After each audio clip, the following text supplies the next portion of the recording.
अभी next question ऐसा है रश्मि जी कि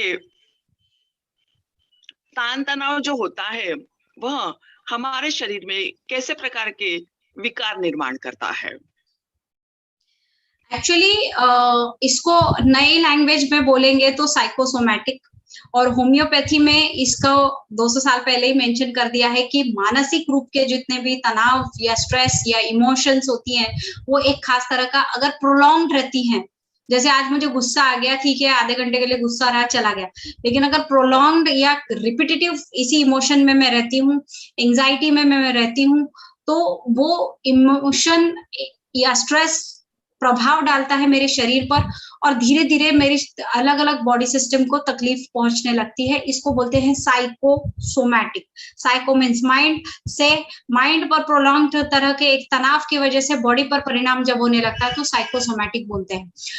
अभी ऐसा माना जा रहा है कि 70 से 80% बीमारियां नॉन इन्फेक्शियस ओरिजिन की साइकोसोमैटिक होती है, यानी कि तनाव के द्वारा उत्पन्न होती है। इसीलिए ये जो सेशन है वो लोगों के लिए जानना बहुत बहुत जरूरी है, क्योंकि अगर ये समझ गए और इसको डील करने का मंत्र अगर वो समझ गए तो 60% बीमारियों से 70% बीमारियों से वो अपने आप को सेव कर लेंगे। सो विकारों की अगर रेंज देखें तो लगभग सारे के सारे ऑटोइम्यून डिसीज, अगर वो जेनेटिक नहीं है तो काफी हद तक डायबिटीज, हाइपरटेंशन, आपने तो हर दूसरे इंसान से सुना होगा कि उधर में था और उधर बहुत टेंशन था तब से मुझे बीपी हो गया, तब से मेरे शुगर हो गया, है ना, मेरी शादी हुई तब से मुझे ये हो गया वो हो गया। तो ये जो परिणाम है स्ट्रेस के, ये बॉडी पर बीमारियों के रूप में बहुत सारे लोगों को अच्छे तरीके से समझ आ चुके हैं कि ऐसा परिणाम होता है, हो रहा है।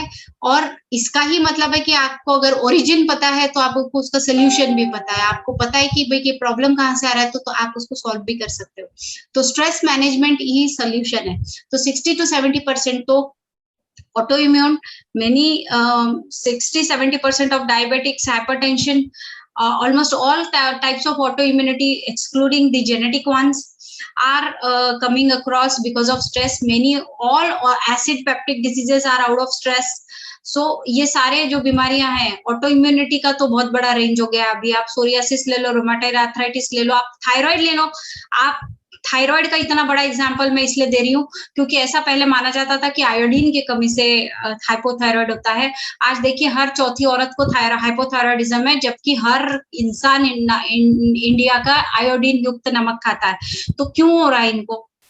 अगर आयोडीन बॉडी में जा रहा है सफिशिएंटली तो क्यों हो रहा है? तो नाउ द हाइपोथायराइडिज्म की जो एपिडेमिक चल रही है एक तरह से, that is because of auto immunity, that is autoimmune hypothyroidism. So आप देखेंगे every other person who is suffering from one और the other disease because of stress.